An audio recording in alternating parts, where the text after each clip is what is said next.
Hello students, very very good afternoon to all of you. So we met again. क्या देख रहे थे? CBSE 12th year long में unit reproduction in organisms में third topic human reproduction. We will write the heading of the chapter, then we will proceed the further.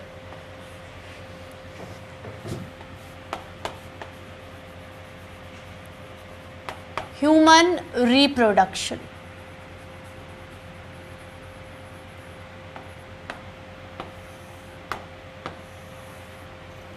Human reproduction में last class में कहाँ छोड़ा था? हम लोगों ने स्पर्मेटोजेनेसिस पढ़ लिया था. स्पर्मेटोजेनेसिस का टॉपिक कंप्लीट कर लिया था.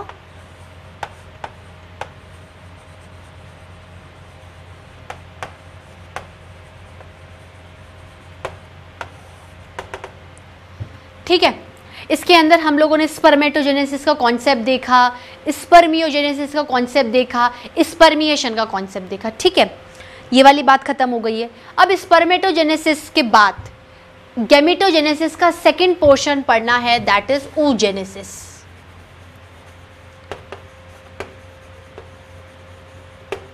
जेनेसिस के हम लोगों को अंदर क्या पढ़ना है? oogenesis.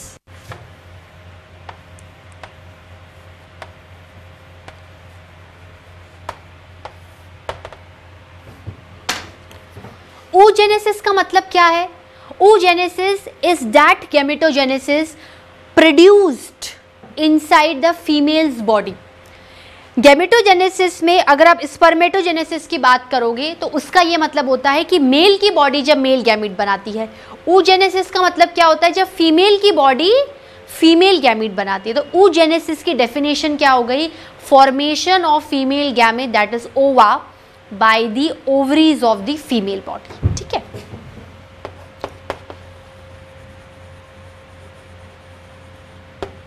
Formation of female gamete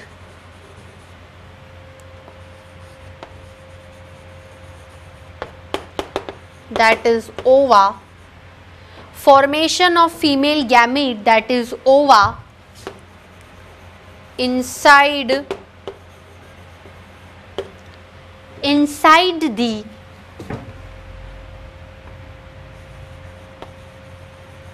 ovaries of female body.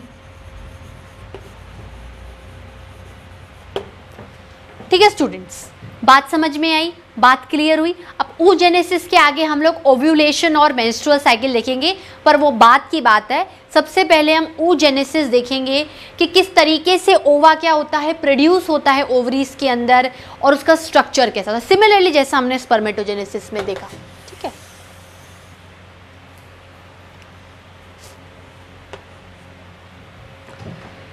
Spermatogenesis से अगर आप कंपेयर करो oogenesis को, या कलेक्टिवली दोनों को कंपैरेटिवली पढ़ो, तो स्पर्मेटोजेनेसिस में पहले आपका मेल जर्म सेल आता है, वो आपके primary spermatocyte, secondary spermatocyte, sperm produce करता है. सिमिलरली सिनेरियो यहाँ पर भी चलेगा. यहाँ पर आपके दो स्ट्रक्चर्स का फॉर्मेशन होगा, एक तो ओवा और एक फॉलिक्यूलर स्ट्रक्चर सराउंडिंग दी ओवा. फॉलिकुलर स्ट्रक्चर सराउंडिंग द ओवा मतलब लेयर ऑफ फॉलिकल्स. ऐसे थिन फॉलिकल्स की लेयर क्या होती जाती है? ओवा के आसपास बनती जाती है. वो फॉलिकल्स की लेयर जब रप्चर होती है तभी ओवा ओवरी से रिलीज होकर फैलोपियन ट्यूब में जाता है, दैट इज ओव्यूलेशन होता है. ठीक है. अब बात आती है कि कैसे बनता है. देखो, ओवरी के अंदर inside ovary, inside ovary a pre-requised structure is created. pre-requised मतलब जो फाइनली ओवा या ओवा में कन्वर्ट होने वाला है. तो inside ovary मतलब inside ovary a structure is created which is called as gamete mother cell, which is called as gamete mother cell. उसका नाम होता है oogonia. ठीक है. जैसे मेल जर्म सेल को आपने स्पर्मेटोगोनिया कहा, उसी तरीके से inside ovary oogonia या gamete mother cell created. Gamete mother cell मतलब वो मदर सेल जो गैमीट्स का फॉर्मेशन करेगी.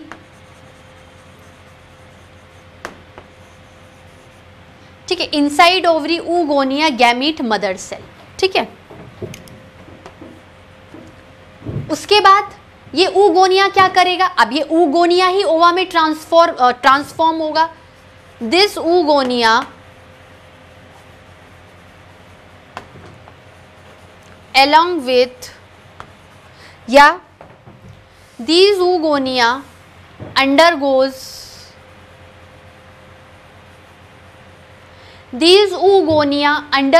intermediate structures या intermediate stages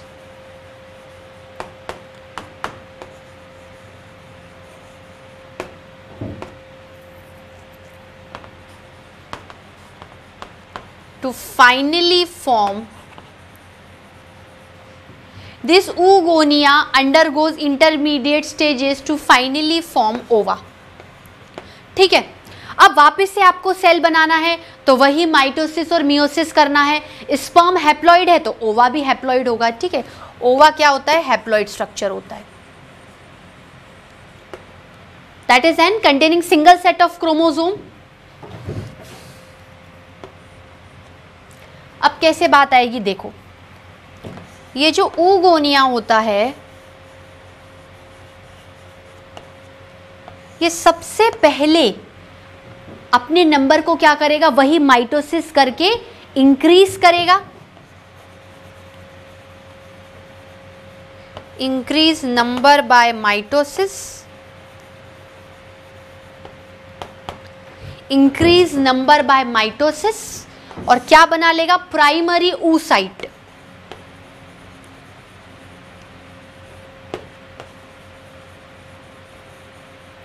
प्राइमरी oocyte. ये प्राइमरी oocyte अब मियोसिस करके क्या बनाएगा, सेकेंडरी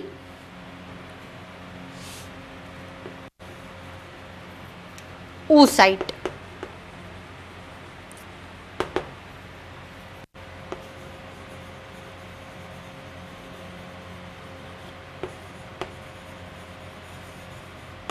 सेकेंडरी oocyte. और इन्हीं सेकेंडरी oocytes में से, जैसे स्पर्म्स है, स्पर्म्स को बहुत सारा बनना है. नो डाउट ओवरी के अंदर भी बहुत सारे ओवास बनते हैं. एक तरीके से मैं बात कहूँ, चलो ये तो मैंने बहुत आगे की बात बताई, थोड़ा बहुत मैं आपको इन्फॉर्मेशन दे देती हूँ, रुक जाती हूँ, कि जब जैसे एक फीमेल है प्रेग्नेंट होती है तो फीमेल मान लो एक गर्ल चाइल्ड को अपने अंदर लेके बैठी हुई है. तो गर्ल चाइल्ड का मतलब है कि अगर उसी फीमेल में ओव्यूलेशन मेंस्ट्रुअल साइकिल है तो उसकी बेबी में भी वही सेम चीज़ें चलेंगी जब वो प्यूबर्टी एज अटेंड करेगी.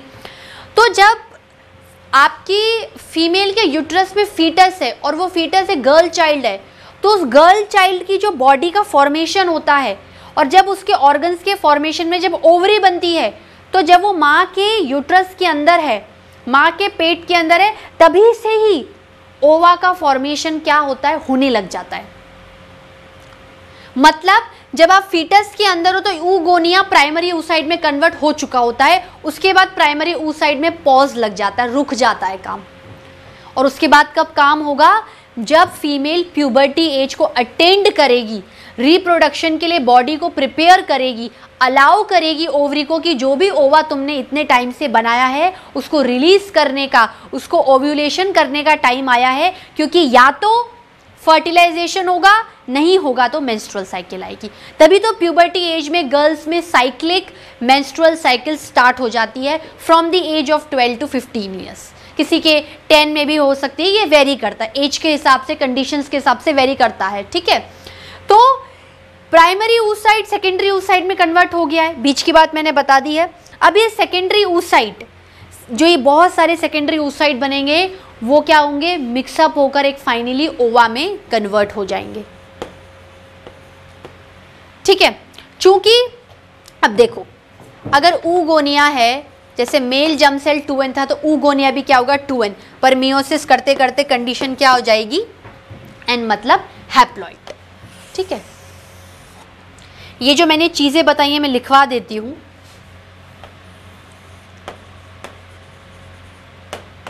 When a woman is pregnant,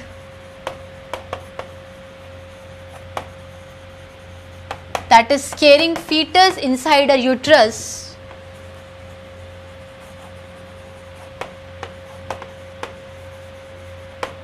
inside the uterus, ये काफी आगे की बातें हैं, मैं अभी बता रही हूं। यूट्रस क्या है? हिंदी में जैसे बहुत ज़्यादा लेमैन लैंग्वेज में अगर आपको किसी रूरल एरिया के आदमी को समझाना होगा तो उसको यूट्रस समझ में नहीं आएगा, उसको समझ में आएगा बच्चादानी। बच्चादानी का मतलब क्या होता है? ये एक ऐसा स्ट्रक्चर है फीमेल के अंदर जहां पर न्यूबॉर्न बेबी क्या होता है? ग्रो करता है, और वेजाइना की ओपनिंग से क्या होता है? बॉडी के बाहर आता है। ओवरी को क्या बोलते हैं? ओवरी को हिंदी में बोलते हैं अंडादानी। ठीक है, तो जैसे अंडाशय, गर्भाशय, ये सारे के टिपिकल हिंदी टर्म्स हैं। तो अगर किसी को भी लेमन लैंग्वेज में समझाना है तो ये टर्म से आप समझा सकते हो। ठीक है, तो when a women is pregnant that is carrying foetus inside the uterus and suppose the foetus is a girl child,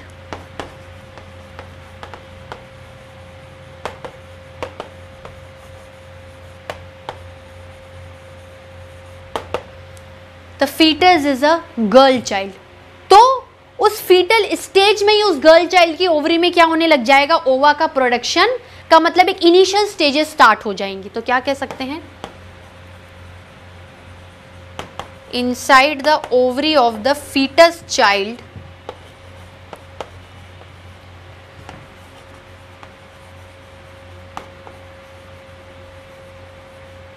inside the ovary of the fetus child, procedure of initial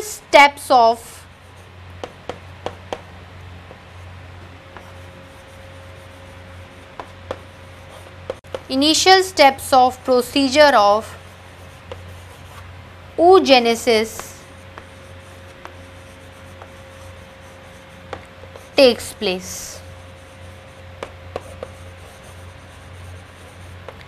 ठीक है, inside the ovary of the foetus child initial steps of procedure of oogenesis takes place.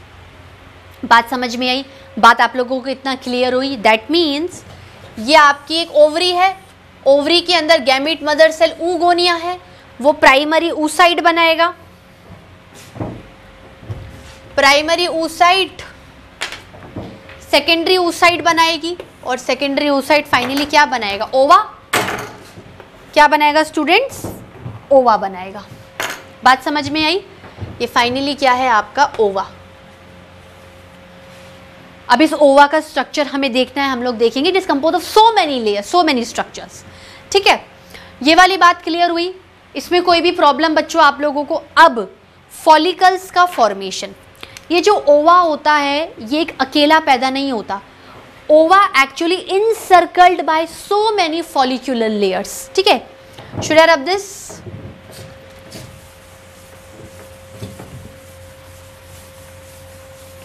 ठीक है, ova is surrounded by so many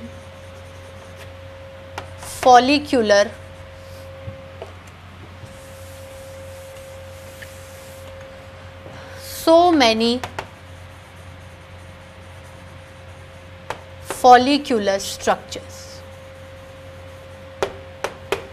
Ova is surrounded by so many follicular structures. ठीक है, अब इन follicles में भी क्या होगा? फॉलिकल्स ऐसे नहीं बनती हैं। जैसे ये ओवम है, तो ओवम के आसपास सबसे पहले एक लेयर आएगी जिसको आप प्राइमरी फॉलिकल बोलोगे। वो डिवीजन अंडरगॉन करके एक और लेयर बनाएगी जिसको आप सेकेंडरी फॉलिकल बोलोगे।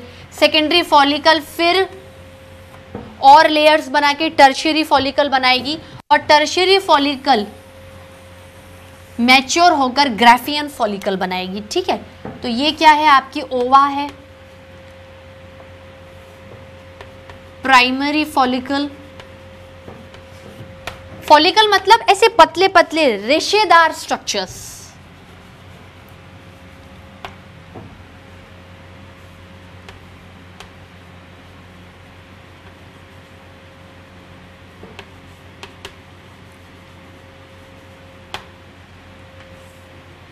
Tertiary structure.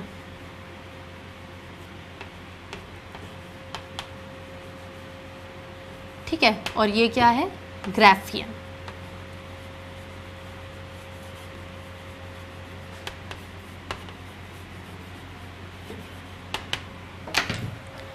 ठीक है स्टूडेंट्स, इतना नोट डाउन करिए फिर आगे देखते हैं। ठीक है स्टूडेंट्स, बात समझ में आई आप लोगों को? अब हम लोग इसके बारे में लिख लेते हैं, या यहाँ पर लिख देती हूँ, यहाँ जगह कम पड़ेगी। Should I rub this portion students? Should I rub it?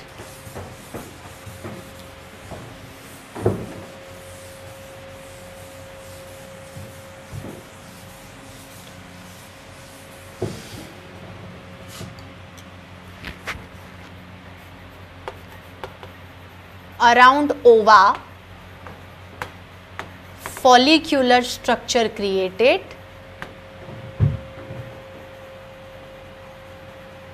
और एक के बाद होगा, प्राइमरी आएगा तो ही सेकेंडरी आएगा, सेकेंडरी से टर्शरी आएगा। ठीक है,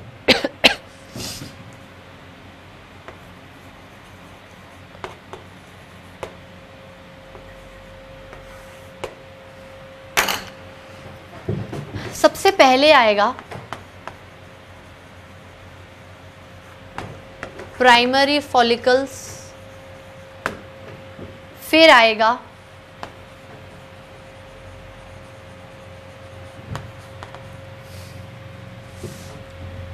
प्राइमरी से डिवीजन करके सेकेंडरी फॉलिकल,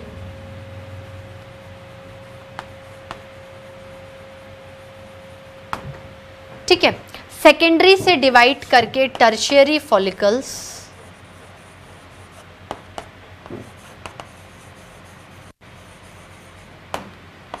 और टर्शियरी फॉलिकल मैच्योर हो गए। मैच्योर मतलब it will attain a function, mature होकर क्या बनाएगा? Graafian follicle. तो ओवम के लिए भाई अगर आप बाहर से अंदर चलोगे तो लेयर कैसी आएगी? Primary, secondary, tertiary, Graafian. पर ओवम के लिए पहले कौन सी लेयर होगी? ग्राफियन। ठीक है, अब क्या होता है? Should I rub this portion? Should I rub it? जब प्यूबर्टी एज अटेन्ड हो गई है, ठीक है, when girl reaches puberty age, when girl reaches puberty age, अब टाइम आता है ओव्यूलेशन का। oogenesis तो प्यूबर्टी अटेन करने से पहले ही चल रहा है। इवन जब गर्ल चाइल्ड ने बॉर्न ही नहीं लिया है इस वर्ल्ड में, तभी oogenesis का काम चल रहा है। ठीक है, अब जब प्यूबर्टी एज आ गई है, अब फर्टिलाइजेशन हो सकता है, गर्ल प्रेग्नेंट हो सकती है, या उसकी मेंस्ट्रुअल साइकिल का ऑनसेट आ गया है। उस टाइम पर ओव्यूलेशन होना बहुत ज़रूरी है। ओव्यूलेशन का मतलब क्या होता है? रिलीज ऑफ ओवा from the ovary inside the fallopian tube, inside the fallopian tube. अब ओव्यूलेशन हुआ, ओव्यूलेशन कैसे होगा? ये जो मैच्योर ग्राफियन फॉलिकल से रप्चर होंगी, ये रप्चर होंगी, ओवा को रास्ता देंगी। भाई ये क्या हाईली प्रोटेक्टिव है ना, अभी ओवा क्या बहुत ज़्यादा प्रोटेक्टिव स्ट्रक्चर्स में बैठा हुआ है। अभी आप ओवा का स्ट्रक्चर भी देखोगे तो ग्राफियन फॉलिकल रप्चर होगा और ओवा रिलीज हो जाएगा। ठीक है, तो क्या कह सकते हैं? When girl reaches puberty as, Graafian follicles rupture, Graafian follicles rupture and allow ova to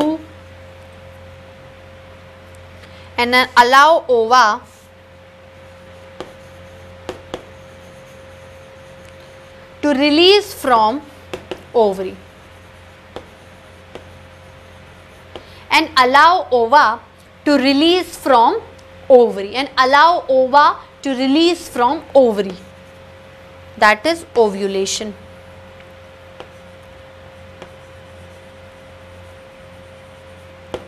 That is the procedure of ovulation.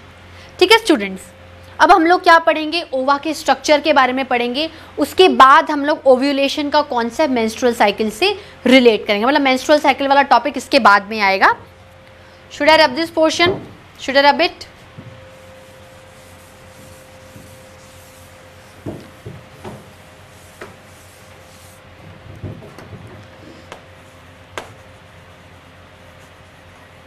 Structure of ओवा। स्ट्रक्चर ऑफ ओवा में क्या है देखो, सराउंडेड बाय सो मैनी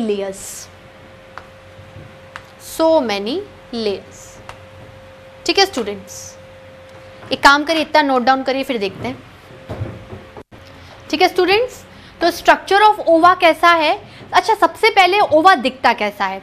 ओवा एक सर्कुलर स्ट्रक्चर है, spherical भी नहीं बोल सकते क्योंकि स्फेरिकल थोड़ा सा क्या अंडाकार हो जाएगा। तो actually it is a rounded, word ज्यादा अच्छा है, it is a rounded structure enveloped by layers. चूंकि सेल है तो जैसे स्पर्म एक सेल है उसमें न्यूक्लियस है, उसी तरीके से ओवा एक सेल है, उसके अंदर भी आपको न्यूक्लियस नजर आएगा। Enveloped by layers, enveloped by layers. ठीक है, अब किस तरीके से होगा। पहला फर्स्ट लेयर, अच्छा लेयर किस तरीके से पढ़ोगे आप, बाहर से अंदर की तरफ। जैसे ये आपका एक ओवा है, ठीक है, ये ओवा है, तो ऐसी कुछ लेयर्स प्रेजेंट होती हैं प्रोजेक्शंस की फॉर्म में।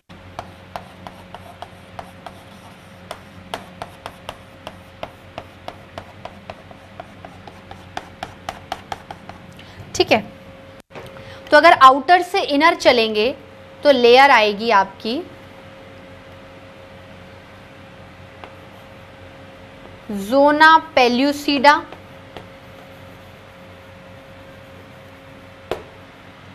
उसके बाद आता है कोरोना रेडिएटा,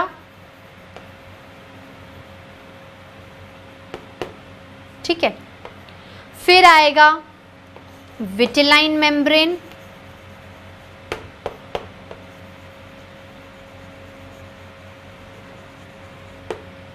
देन आएगा ऊप्लाज्म,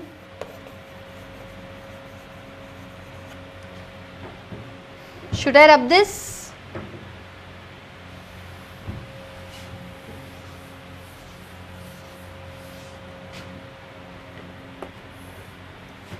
देन आएगा जर्माइनल वेसिकल,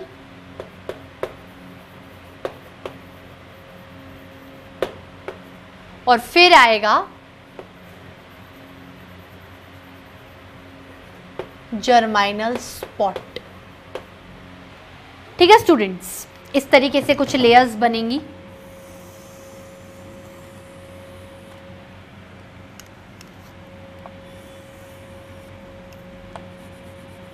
ये बाहर वाली लेयर है ज़ोना पेल्यूसिडा,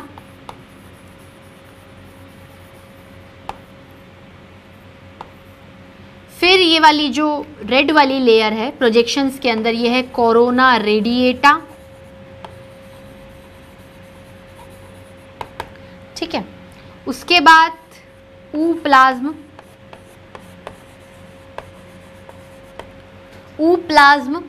उसके बाद आएगा आपका ये न्यूक्लियस जिसको आपने जर्माइनल वेसिकल बोला, और इसके अंदर का न्यूक्लियोलस जिसको आपने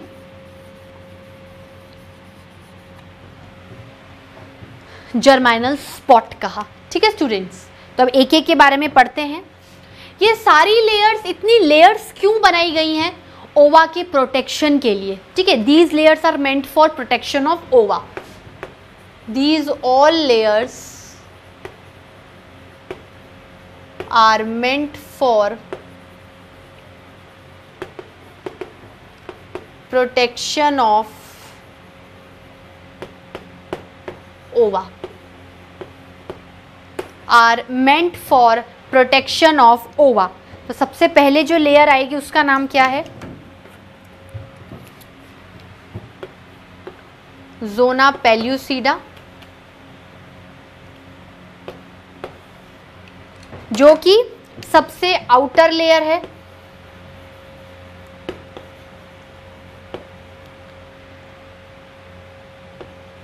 आउटर लेयर है। थोड़ी प्रोजेक्शंस की बनी हुई है, कंपोज्ड ऑफ प्रोजेक्शंस,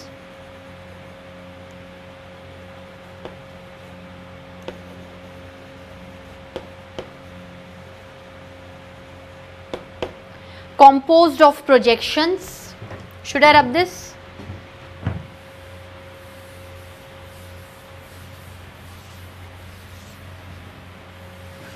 फिर आती है आपकी कोरोना रेडिएटा। कोरोना रेडिएटा क्या है? एक ऐसी लेयर है जो जोना पेल्यूसिडा की क्या है, इनर साइड है। तो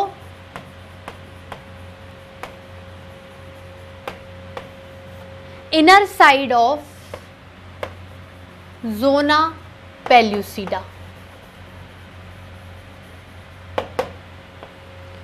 inner side of zona pellucida, ठीक है, inner side of zona pellucida.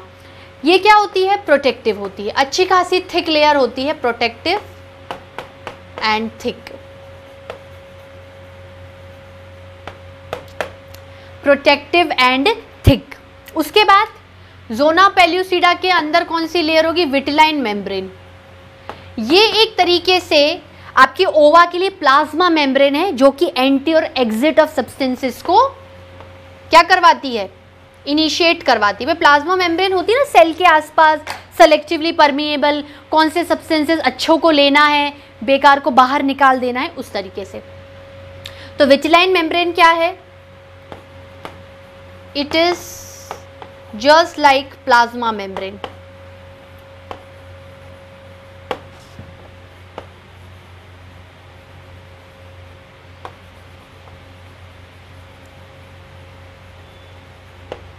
It is just like plasma membrane or meant for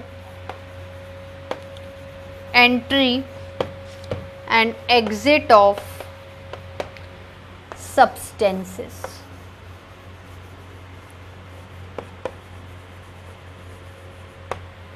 Meant for entry and exit of substances. ठीक है, उसके बाद should I rub this?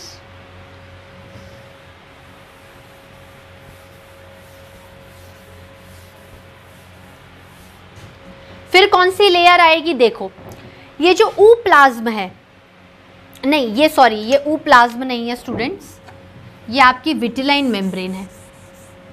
इस plasma membrane के अंदर जो मटेरियल फिल्ड अप रहेगा, साइटोप्लाज्म, उसको आप ऊ प्लाज्म बोलोगे। इसको आप सही कर लो, विटिलाइन मेम्ब्रेन।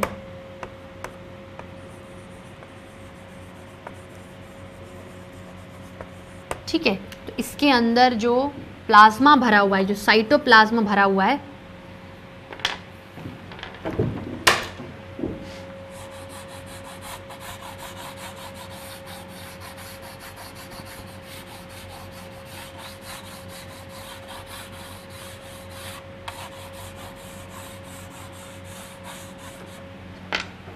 ये क्या है? ऊ plasm.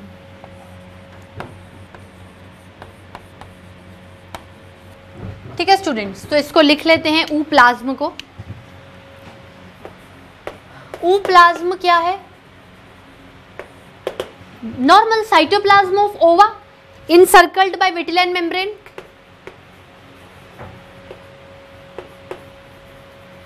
Cytoplasm of ova encircled by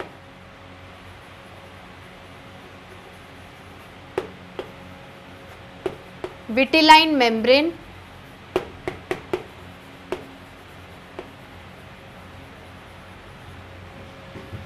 ठीक है, उसके बाद ऊ प्लाज्म के बाद क्या है?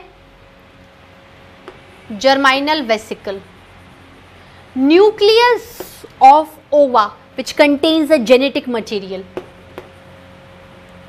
और उसके अंदर जो एक स्पॉट प्रेजेंट होगा, छोटा सा न्यूक्लियोलस, वो उसका जर्माइनल स्पॉट होगा। ठीक है,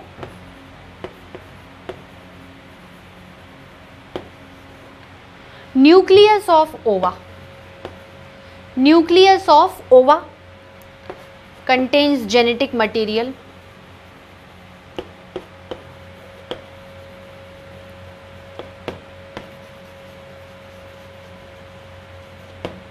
contains genetic material. Should I rub this portion?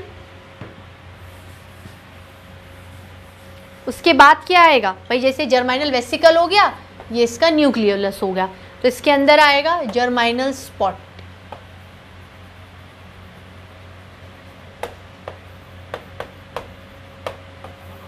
जर्माइनल spot क्या है, अपन कह सकते हैं nucleolus of the germinal vesicle.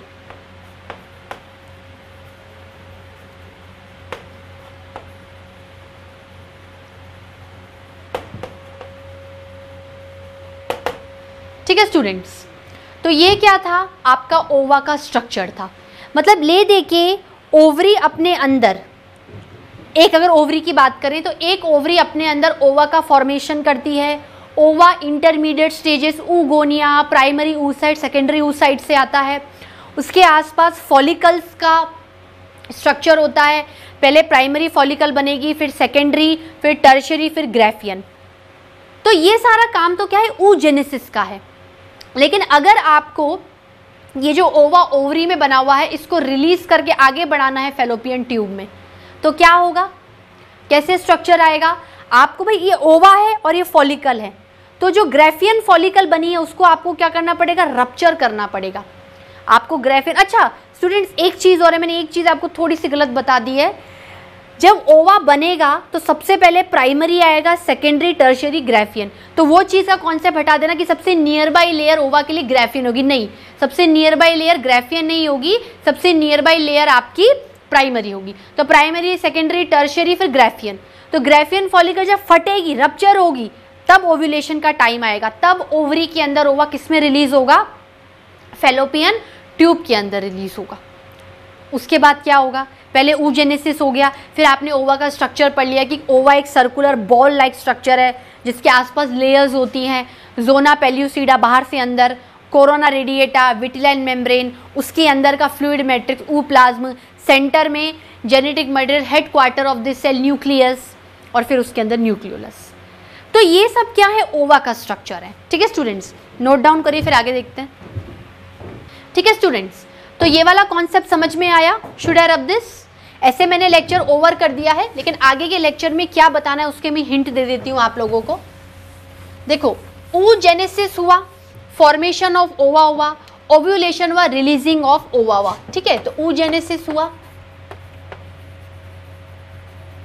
oogenesis के बाद ओव्यूलेशन हुआ। अब ओव्यूलेशन के बाद दो कंडीशंस होंगी। अगर ओवा स्पर्म के साथ मिलेगा,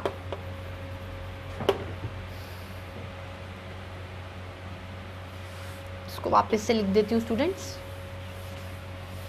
ओवा स्पर्म के साथ मिलेगा तो ओव्यूलेशन, फर्टिलाइजेशन होगा।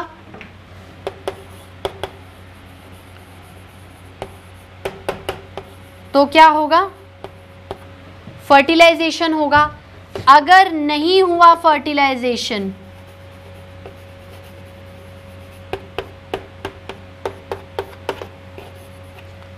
तो क्या होगा, तो मेंस्ट्रुअल साइकिल रन होगी फीमेल्स में। तो नेक्स्ट लेक्चर में मिलेंगे, उसमें हम लोग मेंस्ट्रुअल साइकिल का कॉन्सेप्ट देखेंगे। जब मैं आपको मेंस्ट्रुअल साइकिल का कॉन्सेप्ट बताऊंगी तो मेंस्ट्रुअल साइकिल का रिलेशन आपको ओव्यूलेशन के साथ समझ में आएगा, और ओव्यूलेशन का कॉन्सेप्ट आपको मेंस्ट्रुअल साइकिल के बाद समझ में आएगा। ठीक है स्टूडेंट्स, तो आज के लेक्चर में इतना ही, अगले लेक्चर में मिलते हैं। Thank you so much.